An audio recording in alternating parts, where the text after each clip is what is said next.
India की number 1 choice Bharat matrimony.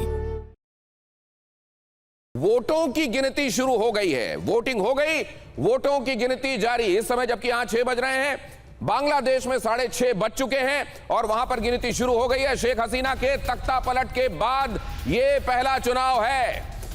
BNP जमाते इस्लामी के बीच में सीधी टक्कर है। बांग्लादेश नेशनलिस्ट पार्टी और जमाते इस्लामी के बीच में सीधी टक्कर है। यहां तारिक रहमान, शफीकुर रहमान बड़े दावेदार हैं। तारिक रहमान आप जानते हैं बहुत दिनों के निर्वासन के बाद वापस लौटे हैं बांग्लादेश, और इधर शफीकुर रहमान, डॉक्टर शफीकुर रहमान जो अपना नाम लिखते हैं, और वो यहां जमात के चेहरे हैं। अगर जमात उतनी सीटें ले आती है जितनी आवश्यक है तो फिर जमात की तरफ से शफीकुर रहमान प्रधानमंत्री पद का चेहरा है और चुनावी नतीजे पूरे तौर पर कल तक सामने आ जाएंगे। होने क्या वाला है यहां? क्या वाकई जमात के फेवर में हवाएं बह रही हैं? क्या जमात अपने सहयोगियों के साथ इस बार सरकार बनाने में कामयाब हो जाएगी, या बीएनपी की तरफ लोगों का झुकाव है? शेख हसीना की पार्टी के जो समर्थक रहे होंगे, आवामी लीग पर प्रतिबंध है, आप ये बात जानते हैं, लेकिन आवामी लीग के लोग जो कि प्रतिबंध के बाद जाहिर है उसके लिए वोट नहीं डाल पाएंगे, उन्होंने क्या किया होगा? क्या वोट डालने ही नहीं गए होंगे, या उन्होंने वोट डाला होगा? और वोट डाला होगा तो किसको चुना होगा? जमात को चुना होगा या बीएनपी को चुना होगा? ये तमाम वो बातें हैं। और जाहिर है पाकिस्तान की फैलाई हुई कट्टरता, पाकिस्तान की तरफ से स्प्रेड किया गया एंटी इंडिया सेंटीमेंट, ये सब चीजें कितनी नजर आ रही थी इस बार के चुनाव में। कितनी तादाद में जेंजी चुनावों में हिस्सा लेता दिखाई दिया, महिलाओं ने किसकी तरफ जाकर वोटिंग की, ये तमाम बातें हैं जो आप सब भी जानना चाहते होंगे। लेकिन जरा देखिए तारिक रहमान जिन्होंने कहा कि बांग्लादेश को अब आमूल चूल तरीके से बदला जाएगा, और ऐसा बदला जाएगा कि यहां समाज का हर एक फिरका ये महसूस करे कि वो सिक्योर है और वो बांग्लादेश की तरक्की के लिए कंट्रीब्यूट करे। तारिक रहमान की party BNP, Bangladesh nationalist party, जिस पर सबकी निगाहें हैं। तारिक रहमान पीएम पद के सबसे बड़े उम्मीदवार हैं।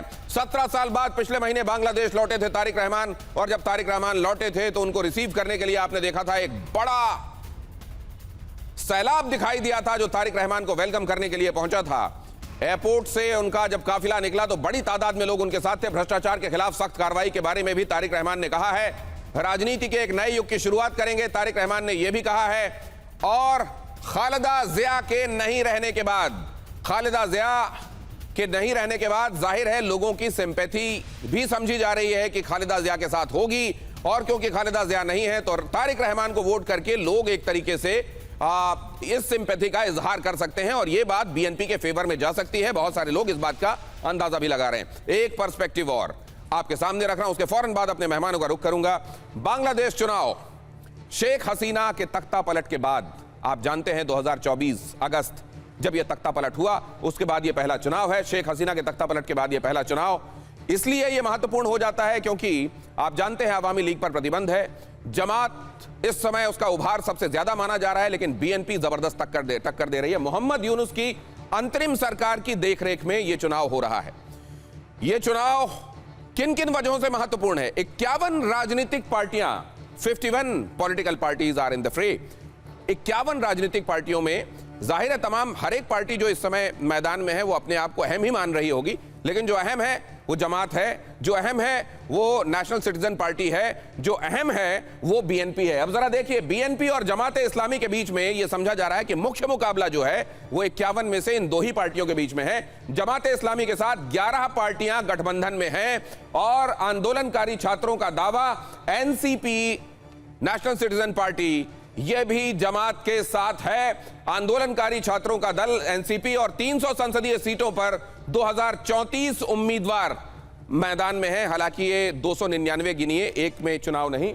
और जुलाई चार्टर पर एक संवैधानिक जनमत संग्रह भी कराया जा रहा है। जुलाई चार्टर असल में मालूम है आपको 2024 में शेख हसीना का तख्ता पलट, और 2025 में एक चार्टर बनाया गया जिसमें कहा गया कि हमारा जो पार्लियामेंट होगा वो भी बाइकैमरल होना चाहिए, वो भी द्विसदनीय व्यवस्था होनी चाहिए, अपर हाउस लोअर हाउस होना चाहिए, और उसमें यह भी कहा गया कि अगर कोई दल सरकार नहीं बना पाता है तो कोई एक केयरटेकर गवर्नमेंट होगी जो अनबायस चुनाव हो ये इंश्योर कराने तक अपनी जगह पर रहेगी, इत्यादि इत्यादि बहुत सारी व्यवस्थाएं उसमें हैं। तो इसको लेकर भी एक रेफरेंडम कराया जा रहा है। चुनावों के साथ साथ ये रेफरेंडम भी है कि जुलाई चार्टर को लागू किया जा सकता है या नहीं। अगर लोगों ने रेफरेंडम में बहुमत दे दिया तो ये 180 दिन का 180 डेज इतना टाइम होगा कि आप इस चार्टर को भी लागू कर सके। लेकिन अब पेच कहां है? पेच यहां पर है कि ये चार्टर, ये तमाम बातें कहा जा रहा है कि छलावा हैं। इस समय एक ही चार्टर है जो चल रहा है बांग्लादेश में और वो है पाकिस्तान चार्टर। क्या ऐसा कहने वाले एग्जेजरेट कर रहे हैं या ऐसा कहने वाले ही सच कह रहे हैं? पाकिस्तान का साया पूरे तौर पर बांग्लादेश को ढक चुका है क्या? सबसे पहले आइए इसको समझने की कोशिश करते हैं और आज बांग्लादेश से जो खबरें आई, लोगों ने उसकी तर्जुमानी कैसी की, क्या दिखाई दे रहा है बांग्लादेश का मुस्तकबिल। ग्रुप कैप्टन डीके पांडे, आपके साथ शुरुआत।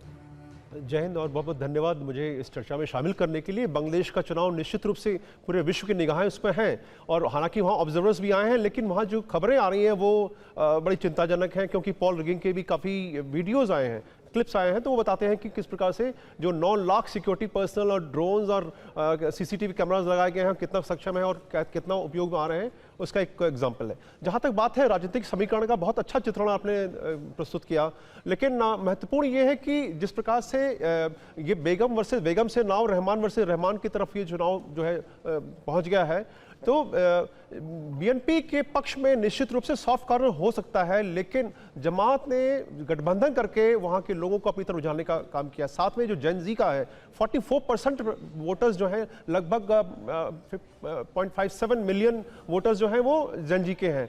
तो ये वोटर्स में से जिनकी जो पार्टी बनी है, जिसका अपने उल्लेख नहीं, आपको क्या ये बाय एंड लार्ज देखिए, ज्यादातर चुनावों में कहीं ना कहीं इस बात को लेकर चर्चा होती है कि कहीं धांधली तो नहीं हुई, गड़बड़ तो नहीं हुई, रिगिंग तो नहीं हुई। क्या उसी तरीके से कुछ एक इंसिडेंट्स आपको लगते हैं या यहां चुनाव में ज्यादातर आपको भांग घुली हुई दिखाई देती है? ये मेरा एक बड़ा सवाल है और इसको लेकर सुशील कुमार सिंघल साहब के पास भी जाऊंगा, जो कि डिप्लोमेट की हैसियत से बांग्लादेश में रह चुके हैं। आपके पास आपके सोर्सेस के जरिए क्या खबर पहुंची सुशील सर, और ये चुनाव कितना रीअश्योरिंग है बांग्लादेश के फ्यूचर को लेके?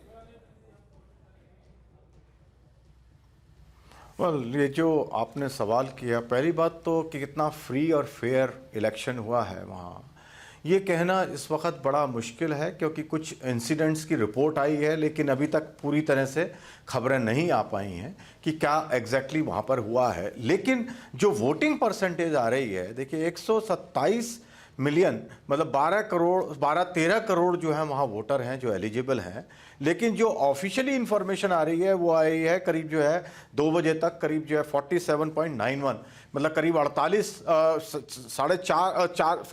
मतलब कितना कहना चाहिए 4 करोड़ 80 लाख लोगों ने करीब वोट डाला है कुल। और तो इसमें जो है मतलब परसेंटेज टर्म में बहुत ही कम वोटिंग यहाँ पर हुआ है।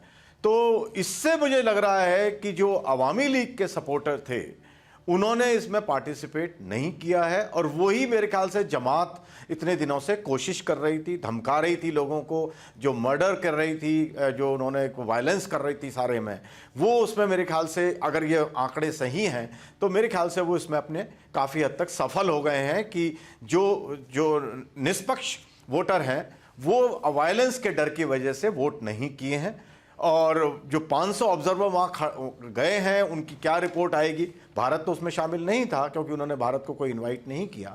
तो निष्पक्षता की जहाँ तक बात है, मुझे नहीं मालूम कि हम कितना उसको निष्पक्ष माने, लेकिन जो आंकड़े दिखा रहे हैं वो कुछ अपनी अलग ही कहानी कह रहे हैं। और जमात, ये आप बहुत बड़ी बात कह रहे हैं और मुझको लगता है इसमें ही बहुत सारे जवाब छिपे हुए हैं।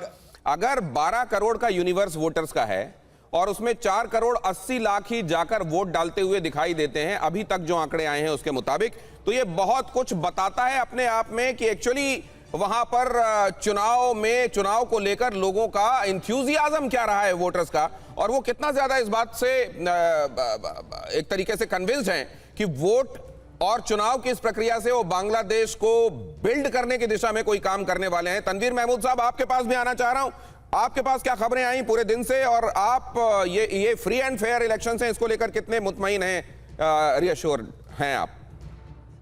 Thank you invite me TV9, and it's true that in Bangladesh situation is not good, that you know that it's not an inclusive election in these countries.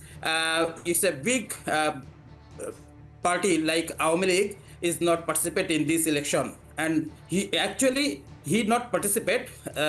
They are not allowed in participate in election in 2026. Ji. But overall, if you think the two-party election like BNP Jamaat, and you know that BNP Jamaat is always there tie with very long time, and Bangladeshi Jamaat Islam in this situation, it's behind Ziaur Rahman. Tanveer भाई, आपसे क्या मैं थोड़ा, आप टूटी फूटी बेशक बोलें, क्या हिंदी अगर बोलेंगे ना तो मेरे दर्शक ज्यादा बेहतर आपको समझ पाएंगे। आप ट्राई कीजिए ना, जहां आपको लगे मुश्किल है वहां आप इंग्लिश में भी स्विच कर सकते हैं, प्लीज। ओके सो एक्चुअली मैं बोलते चाहता है Awami League is Awami League are big parties, and they are Awami League not in this election, and but it's if I talk in English, it's no issue sir, go ahead, I could make out। हाँ, आपको लिए थोड़ा समस्या हो रही है। Okay, so you know that but the situation, election situation is not good actually.